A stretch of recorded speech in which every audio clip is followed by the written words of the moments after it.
Halo geng, thanks udah klik video aku dan selamat datang di Cerita Gina.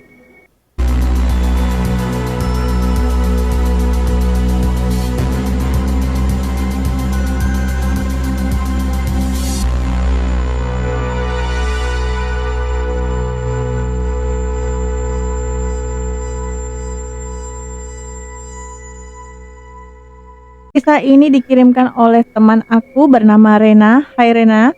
Kisah horor ini terjadi antara tahun 98 sampai 2015, cukup lama ya.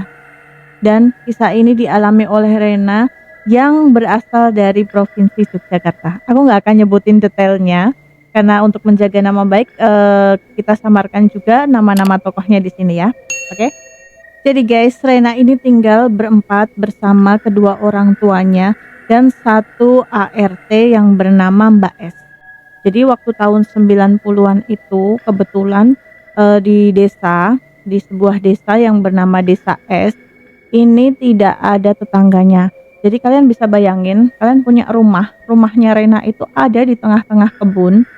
Jadi papanya Rena ini tuh kan petani, punya banyak sawah sama punya banyak kebun. Jadi rumahnya Rena itu benar-benar ada di tengah perkebunan gitu. Mereka tuh nggak punya kendaraan guys, tidak ada motor dan tidak ada mobil. Jadi benar-benar kalau mau kemana-mana tuh mereka harus naik angkutan umum. Dan untuk naik angkutan umum itu perjalanan dari rumahnya Rena menuju jalan raya itu dibutuhkan waktu 15 sampai 20 menit jalan kaki, melewati kebun dulu. Setelah melewati kebun baru nanti melewati sawah-sawah. Setelah melewati sawah-sawah baru nanti ada rumah-rumah penduduk. Nah, disitulah baru ada keramaian. Setelah ada rumah penduduk baru ada jalan raya guys. Jadi kalian bisa bayangin betapa sepi dan krik-krik banget suasana rumahnya Rena saat itu ya. Nah, kisah horornya itu dimulai saat Rena masih kecil ya. Mungkin Rena masih sekitar umur 7 atau 8 tahun kan. Dia kalau habis pulang sekolah biasanya kan main tuh di depan rumah, di halaman rumah. Kadang-kala dia main ke kebun. Sesekali main sih sama temennya, ada temennya yang main atau dia yang main ke rumah temennya. Tapi karena jarak rumah dia dan rumah penduduk lainnya dan tetangga-tetangga lainnya itu terlalu jauh, itu membuat Rena itu jarang banget keluar rumah. Jadi habis sekolah ya udah dia tuh pulang di rumah dan dia main sendirian di rumah. Nah, Rena ini bukan indigo ya, Rena bukan IndiHome tuh. Jadi Rena tuh nggak bisa ngelihat yang aneh-aneh. Cuman kadang-kala tuh dia sering banget tuh denger dia dipanggil gitu. Waktu Rena kecil itu dia memang nggak terlalu ngeh kalau yang manggil-manggil dia tuh bukan manusia deh. Tapi karena namanya anak kecil, ya udah dia anggap itu tuh sesuatu yang wajar. Jadi suatu hari Rena itu pengen banget main di mata air dekat rumahnya dia. Jadi di dekat rumahnya Rena itu ada satu mata air yang memang sama penduduk lokal situ tuh memang sering untuk mandi, nyuci baju, sama untuk nyiram-nyiram sawah gitu loh guys. Jadi mata airnya tuh udah kayak di semen gitu, memang untuk warga-warga yang belum punya kamar mandi atau nggak punya sumur biasanya mereka datang ke situ untuk melakukan aktivitas mandi dan mencuci. Sebenarnya Rena itu punya sumur, tapi namanya anak kecil kadangkala tuh kan kalau mandi tuh kan seneng banget di kali gitu ya, lalu main air. Nah biasanya penduduk-penduduk sana itu kalau misalnya mandi atau nyuci tuh ngajak anak-anaknya. Jadi Rena tuh seneng karena nanti bakal ketemu teman-temannya. Nah kebetulan di hari itu Rena tuh kan pengen tuh ketemu teman-temannya. Jadi dia datanglah ke mata air tersebut main. Sebenarnya Rena ini udah sering banget dilarang main dan mandi di situ sama emaknya. Cuman ya namanya anak kecil pengen main kan. Apalagi dia jarang main dan jarang ketemu teman-temannya. Ya udah, dia nekat aja tuh main tanpa izin. Nah, dia cuman ngomongnya sama Mbak S tuh ART-nya. Jadi dia nggak ngomong sama orang tuanya. Kemudian Rena datang, udah ternyata pas sampai di mata air tersebut, mata airnya tuh sepi, nggak ada orang. Rena juga heran, kok tumben ya sepi. Padahal dia tuh kan pengen banget tuh ketemu teman-temannya dan main air lah, metik-metik bunga lah, berpetualang di sawah lah, ala-ala Sherina zaman dulu gitu kan. Akhirnya Rena mutusin tetap duduk-duduk di situ sambil main air, barangkali nanti ada temennya yang datang. Sampai akhirnya dia tuh ya udahlah, karena nggak ada orang dia mandi.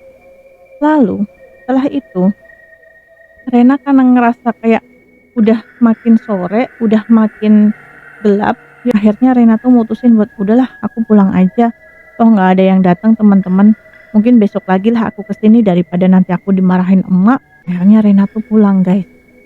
Pas Rena tuh pulang, yaudah dia tuh langsung masuk kamar gitu aja. Pas udah masuk kamar, tiba-tiba emaknya tuh nangis nyamperin Rena tuh sambil nangis-nangis, terus Rena tuh dipeluk-peluk Aga, kamu kemana aja nak? Ya Allah, kamu kemana aja? Mak sama bapak tuh nyariin kamu. gitu kan. Rena kan cuma bingung, Aku cuman sekali kok, Mak.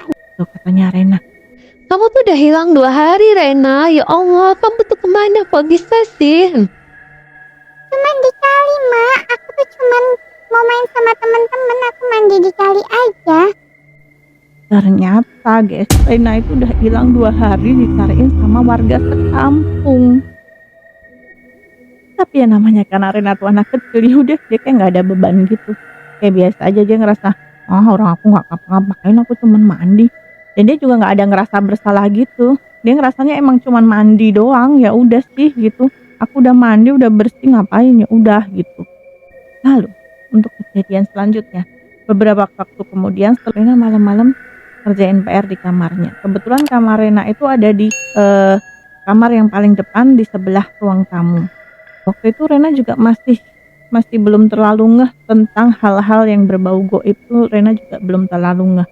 Jadi waktu itu dia pas ngerjain PR di kamarnya, sedangkan ibu dan bapaknya itu ada di ruang TV. Mereka sedang nonton TV, which is ruang TV-nya itu agak jauh dari kamarnya Rena. Nah, gak lama kemudian tiba-tiba kayak ada yang ngetuk pintu. Siapa ya? Kiranya emak. Apa, Mak? Tapi gak ada jawaban guys. Ada lagi ketukan. Apa, Mak? Aku lagi ngerjain PR. Aku lagi belajar. Diem. Udah. Terus akhirnya karena Rena tuh ngerasa kayak apa sih gitu kan, bangunlah dia buka pintu. Tapi gak ada orang. Tengok kanan, tengok kiri, gak ada orang. Rena pikir mungkin karena tadi dia bilang lagi belajar, terus emaknya ya udahlah nggak mau ganggu. Dah dia lanjut dong ngerjain PR. Habis dia lanjut ngerjain PR, beberapa menit kemudian gantian dong jendela kamarnya yang diketuk. Tok tok tok. Deg-degan dong Rena. Didengerin sekali lagi, dia diem aja. Tok tok tok. Nah yakin nih dari jendela. Tadi kan pintu, sekarang jendela. Tok tok tok lagi. Akhirnya tanpa pikir panjang, Rena tutup itu buku PR-nya, dia langsung lari ke ruang TV. Dia langsung duduk. Tanpa berkata apa-apa, dia nggak ngomong apa-apa sama orang tuanya, dia langsung duduk ikut nonton TV. Dia nggak jadi ngerjain PR. Bodo amat sama PR-nya katanya. Ya udah. Akhirnya dia lanjut nonton TV dan dia nungguin sampai emak dan bapaknya masuk. Dia ikut masuk bareng. Jadi dia nggak mau sendirian di kamar karena dia takut gitu. Kejadian selanjutnya ini dialami sama emaknya Rena. Kebetulan waktu itu emaknya Rena itu lagi sendirian di rumah. Jadi Renanya lagi sekolah, bapaknya Rena lagi kerja tuh. Nah kebetulan ART-nya ini itu sering keluar kan, emaknya tuh lagi masak. Ini kejadian serem banget, aku gak bisa bayangin kalau itu aku yang ngalamin. Aku pasti udah gak berani ke situ lagi dah. Pasti aku milih pindah. Ya kalau rumah kontrakan, kalau rumah sendiri mau pindah gimana? Gak berapa lama itu lemari tuh bunyi-bunyi sendiri. Jadi kalau zaman dulu itu kan ada lemari makan. Kalian tahu nggak ada lemari makan zaman dulu? Ini Rena yang bilang sih, aku juga kurang ngerti lemari makan tuh kayak mana. Lemarinya tuh terbuat dari kayu, tapi dinding belakangnya tuh dari kasa-kasa gitu. Biasanya lemari ini untuk naruh makanan mateng atau naruh makanan yang bahan-bahan yang mau diolah kayak gitu. Jadi zaman dulu belum ada kulkas guys, masih tahun 90-an ya. Mungkin udah ada, cuman karena keluarga yang Rena itu ada di desa terpencil, jadi belum ngerti yang namanya kulkas ya kan. Nah tiba-tiba lemarinya tuh bunyi gluduk gitu. Pas emaknya Rena itu dengar, dia lah jangan-jangan tikus. Waduh, bahaya nih kalau di dalam lemari ada tikus. Dibukalah lemarinya, dicari, nggak ada. Udah dicari ke atas ke bawah, baris atas baris bawah, nggak ada. Udah dicek semuanya, nggak ada. Udah kan, mungkin salah dengar, mungkin bukan di dalam lemari. Udah lanjutlah emaknya Rena tuh masak. Zaman dulu masaknya belum pakai kompor, masaknya masih pakai itu apa sih namanya, tungku yang dari kayu. Nah jadi memang banyak asap gitu kan. Nah terus lagi lanjut masak emaknya Rena. Pas lagi lanjut masak bunyi lagi tuh, duduk duduk duduk. Dicari lagi lah, apa sih kok bunyi terus gitu kan. Udah dicari lagi, dimana-mana nggak ada. Udah cari ke kolong, ke apa, tapi suaranya tuh dari dalam lemari gitu loh. Tapi kok nggak ada. Lanjut lagi lah emaknya Rena tuh masak. Terus setelah beberapa waktu tuh nggak ada tuh bunyi-bunyi. Jadi selama emaknya masak sampai emaknya tuh selesai masak nggak ada tuh bunyi-bunyi. Terus habis itu kan udah selesai tuh masaknya. Jadi kayak nasi tuh dimasukin ke dalam bakul. Terus habis itu yang sayur sama apanya dimasukin mangkok. Terus kalau udah agak dingin, rencananya sambil nunggu pada pulang dimasukin lah ke lemari makan. Nah pas banget habis masukin nasi, si emaknya Rena balik lagi ke tempat ke meja mau ngambil sayur. Pas emaknya Rena itu membuka lemari, tiba-tiba bakulnya itu berubah jadi kepala manusia, guys. Merinding banget aku. Jadi kepalanya tuh hitam, meringis. Kalian tahu gak sih kalau di kampung kamu zaman dulu kalau di Jawa tuh ada setan yang namanya gundul pringis kayak gitu. Jadi tadi suara geluduk-geluduk. Jadi suara geluduk-geluduk tuh ternyata suara itu dari tadi. Dan emaknya Rena kaget lah. Ya udah itu mangkok yang isinya sayur itu ya udah jatuh ke banting. Teriak emaknya Rena udah nggak bisa berkata-kata. Badannya tuh udah kaku, nggak bisa ngomong, nggak bisa gerak, cuman melongo ao ao ao ao. Udah gelap. Emaknya Rena pingsan dong. Gak lama kemudian yang nemuin emaknya Rena itu si Mbak S, ART-nya. Loh, Bu, kok tidur di sini, Bu? Kenapa, Bu? Gitu, dibangunin. Sadarlah emaknya Rena.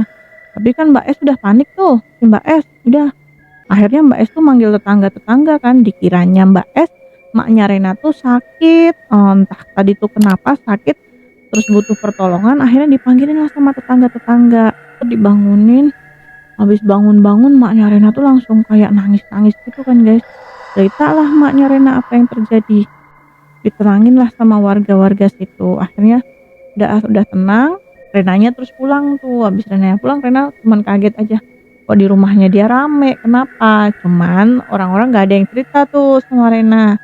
Jadi ya udah, karena Rena masih kecil, takutnya nanti Rena itu shock, takutnya Rena nanti malah nggak berani. Akhirnya nggak ada yang mau cerita sama Rena. Rena tuh taunya ceritanya ini pas udah agak gede, diceritain sama anaknya si tetangga. Jadi Rena tuh taunya malah bukan dari emaknya. Jadi Rena tuh taunya malah dari teman-temannya yang diceritain sama orang tuanya mereka gitu.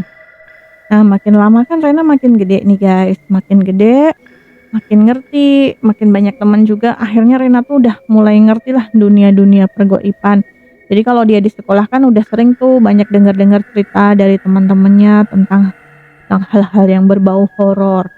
Jadi dari situlah akhirnya Rena tuh kalau misalnya ada gangguan-gangguan di rumah, Rena tuh jadi ngerti, oh ini gangguannya bukan manusia nih. Jadi sekarang dia mulai takut. Dulu waktu masih kecil kan dia polos banget tuh, diganggu-ganggu dia nggak ngerasa keganggu karena memang dia nggak ngerti kalau yang gangguin dia tuh kan hal-hal yang goib. Tapi setelah Rena udah agak gede, akhirnya Rena tuh jadi rada-rada penakut gitu, rada-rada cemen di rumahnya sendiri. Nah setelah Rena agak gede dan udah agak ngerti hal-hal horor, akhirnya Rena tuh jadi kayak rada-rada was-was dan dia selalu inget-inget, oh jadi yang dulu ini, yang dulu itu, terus ada suara ini, suara itu. Jangan-jangan semua itu adalah setan. Jadi akhirnya Rena itu udah ngerti, oke? Suatu hari Rena ini kan ada teman-temannya pada nginep nih, guys, karena rumahnya Rena tuh kan rumahnya lumayan gede. Walaupun di dalam hutan, walaupun di dalam kebun, rumahnya Rena tuh lumayan gede. Jadi teman-temannya Rena tuh kalau main ke rumahnya Rena tuh seneng, katanya malah kayak berpetualang gitu. Jadi sempatlah beberapa temennya deket Rena itu nginep ke rumahnya Rena. Terus akhirnya pas mereka nginep itu rencananya tuh kayak zaman dulu tuh kayak ala-ala camping gitu loh kan. Rumahnya Rena ada perkebunan tuh, ada kebun-kebun gitu. Nah, ala-ala camping aja lah mereka tuh. Karena kalau zaman dulu kan di kampung-kampung nggak ada tuh yang namanya camping-camping. Mereka tahu camping tuh cuman dari TV-TV aja kan. Nah, pas mereka itu malamnya, mereka tuh udah bawa kayak apa, kain-kain gitu dibentuk tenda-tenda. Tapi campingnya tuh cuman kayak di ruang tamu. Jadi ruang tamu Rena kalau rumah-rumah Jawa zaman dulu itu kan ruang tamunya tuh luas banget tuh guys. Jadi bener-bener ruang tamunya tuh bisa kayak buat sepak bola gitu loh. Nah, di dalam ruang tamu itulah mereka itu bikin kayak tenda-tendaan ala-ala gitu pakai kain-kain.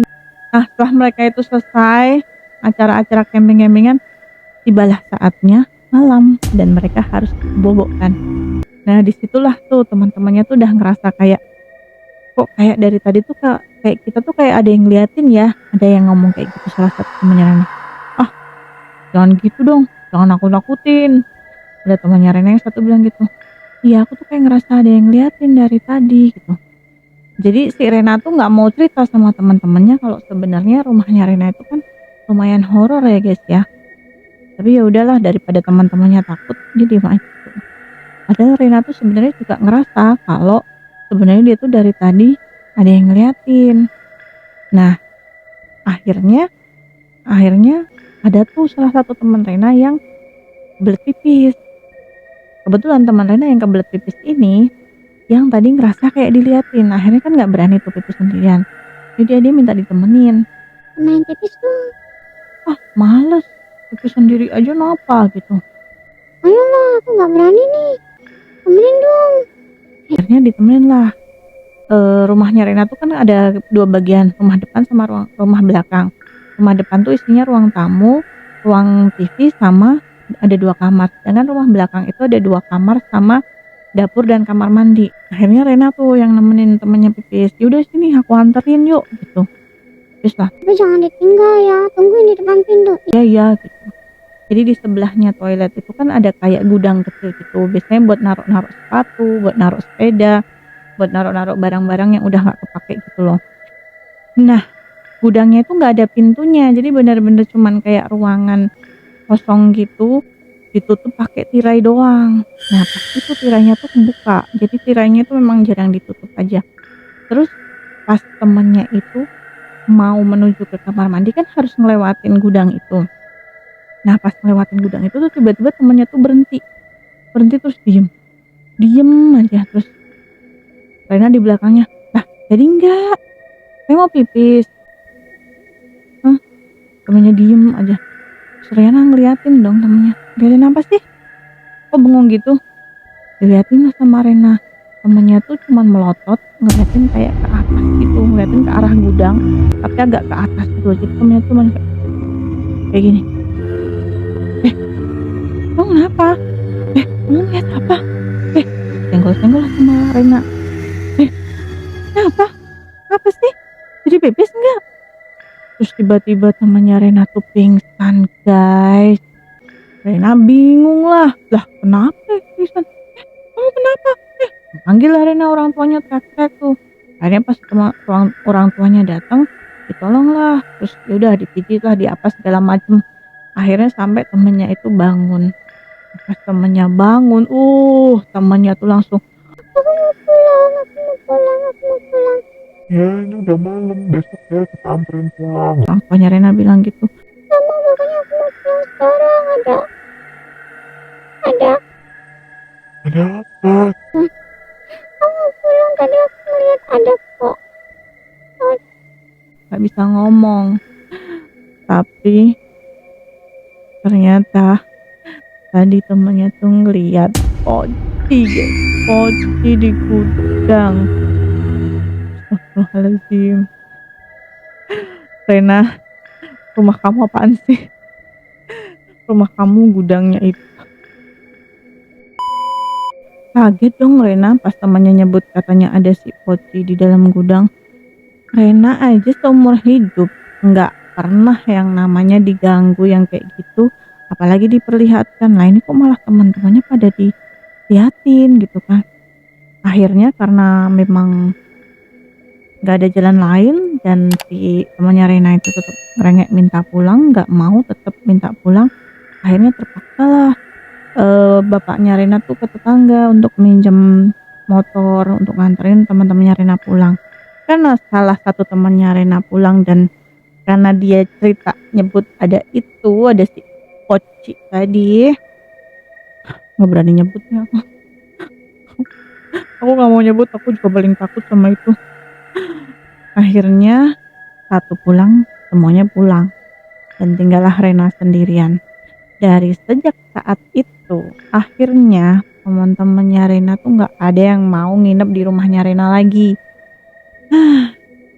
Emang nih si Demit nih apa sih gangguin orang. Udah Rena tuh nggak punya temen, dibikinlah teman-temannya nggak ada yang mau main lagi ke rumahnya dia. Kasian banget tuh kan Rena. Gak lama dari kejadian itu, akhirnya Rena juga kayak ngerasa kok makin lama makin aneh rumah gue, makin merinding lah dia juga. Sekarang tiap dia tuh mau pipis malam-malam, salah dia harus bangunin emaknya atau bapaknya salah satu, minta dianterin dong. Dia nggak pernah berani pipis sendirian kalau malam. Nah, tapi suatu hari ada saat bener-bener yang Rena itu kebelet pipis udah jam 12 malam. Emaknya sama bapaknya tuh kan udah tidur. Nah, kebetulan biasanya tuh mereka kalau tidur tuh kan nggak pernah dikunci tuh pintunya. Nah malam itu tuh pintunya kuncian gitu loh. Terus pas Rena ketok-ketok tuh nggak ada yang bangun. Padahal Rena tuh udah kebelet pipis banget ya kan. Akhirnya karena terpaksa nggak ada yang mau bangun dan Rena udah kebelet banget, ya udahlah dia bismillah aja katanya. Ya udah nggak apa-apa gitu katanya.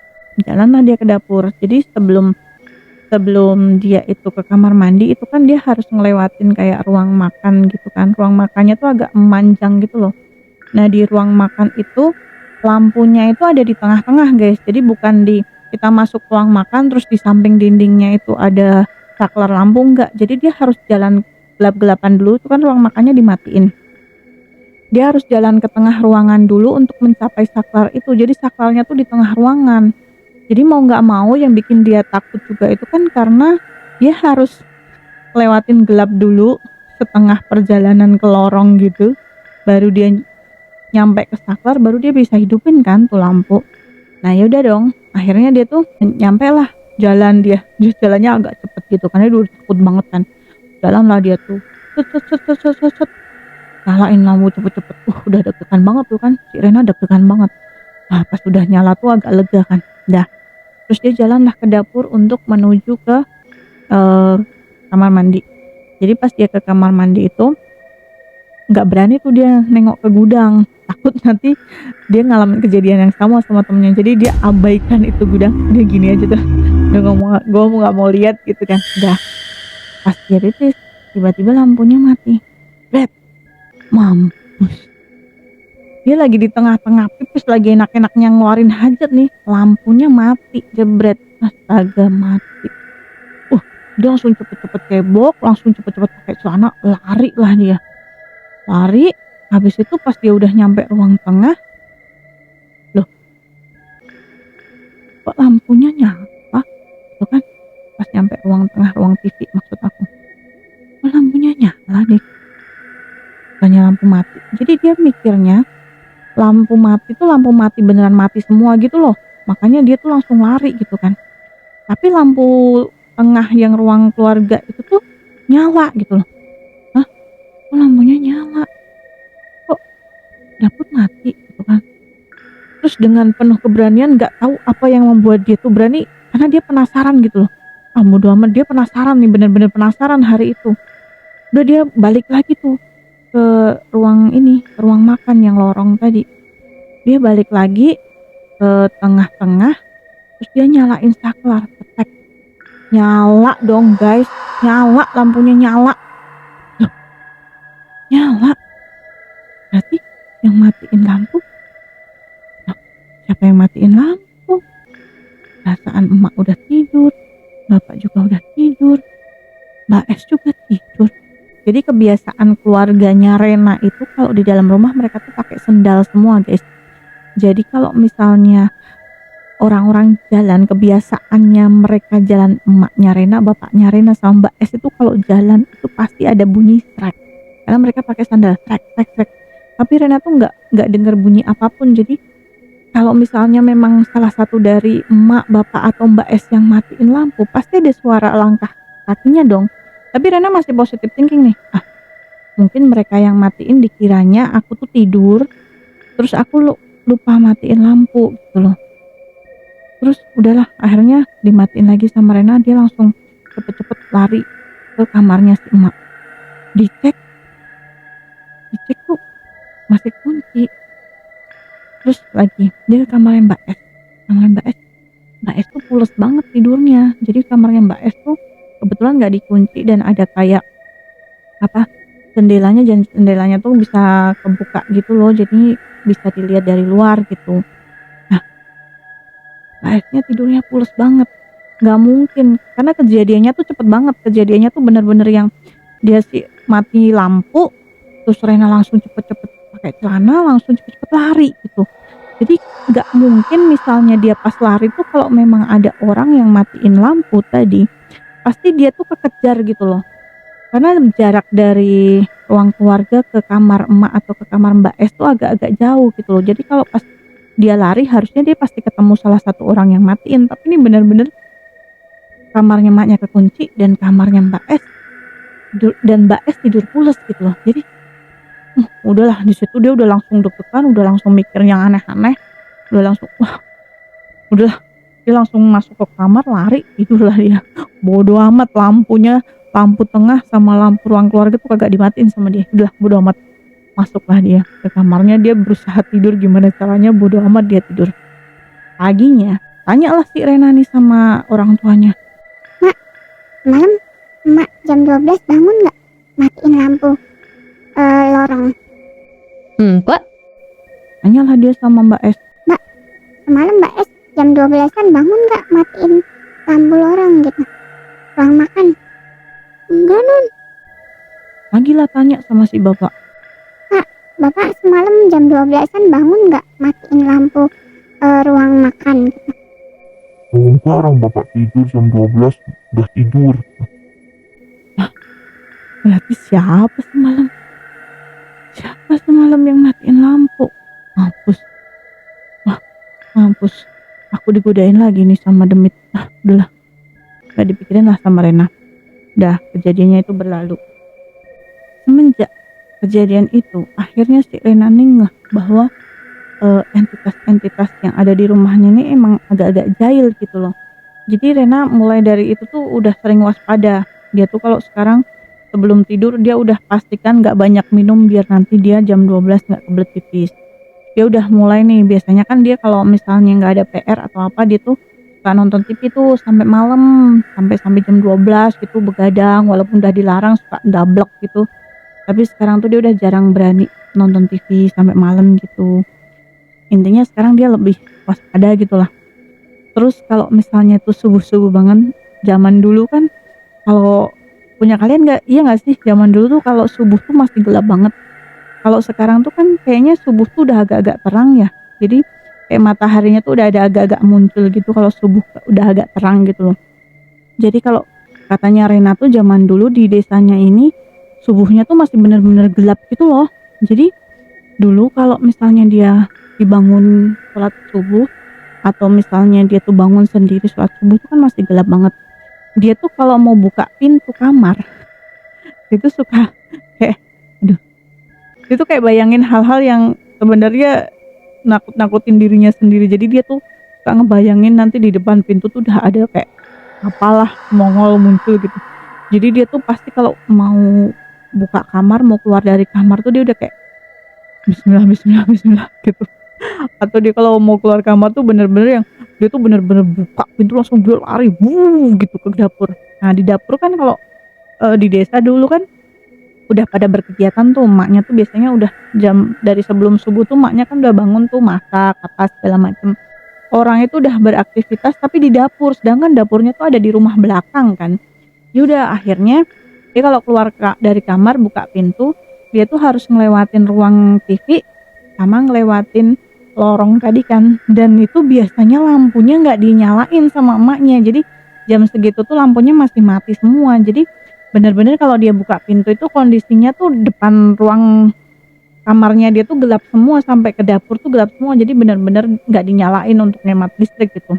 Dia tuh suka protes sebenarnya sama mamanya, "Mah, kalau ruang tengah sama lorong nggak usah dimatiin gimana sih gitu, nyala aja gitu." "Ah, tapi boros listrik," kata emaknya. Ya udah, dia nggak bisa ngelawan kan. Akhirnya dia tuh setiap buka pintu, dia tuh langsung lari, jadi buka, lari sampai ke dapur sana. Jadi dia tuh bener-bener takut ketika dia tuh buka pintu, gelap, di situ ada sesuatu yang sudah menunggu dia. Padahal dia nggak pernah sih, dia nggak pernah ngalamin, tapi dia udah takut sendiri gitu loh. Sampai suatu hari ketika dia udah beranjak SMP, nggak terlalu banyak sih sebenarnya kejadian-kejadian yang Rena alami, karena ya itu tadi, Rena tuh udah mulai mengurangi begadang, udah mulai mengurangi hal-hal yang kira-kira akan membuat dia bakal dijailin. Jadi bener-bener yang dia tuh pokoknya sekarang habis ngerjain PR, gosok gigi, tidur. Nggak ada minum air putih malam hari biar nggak usah kebelet pipis dan lain-lain. Pokoknya dia bener-bener waspada banget. Jadi jarang banget ngalamin kejadian. Cuman sesekali memang dia tuh sering banget kebangun, misalnya jam 2 malam atau jam 3 malam, dia tuh sering banget kebangun. Jam 1, jam 2, jam 3 dia sering kebangun. Nah, dia tuh sering banget tuh denger ada suara orang nyapu pakai sapu lidi di halaman gitu loh. Tapi dia tuh nggak ngeh, gitu, ya udah mikirnya oh Mbak S nyapu gitu. Atau dia mikirnya kayak tangganya lagi nyapu gitu. Karena kalau zaman dulu, emak-emak zaman dulu kan di dalam bayangannya Rena ya, zaman dulu kan emak-emak kayak mbah-mbah itu kan masih pada pakai kebaya sama kain batik gitu kan bawahnya. Nah, jadi kayak dia tuh bayanginnya kalau nggak Mbak S nyapu, ya tetangganya tuh.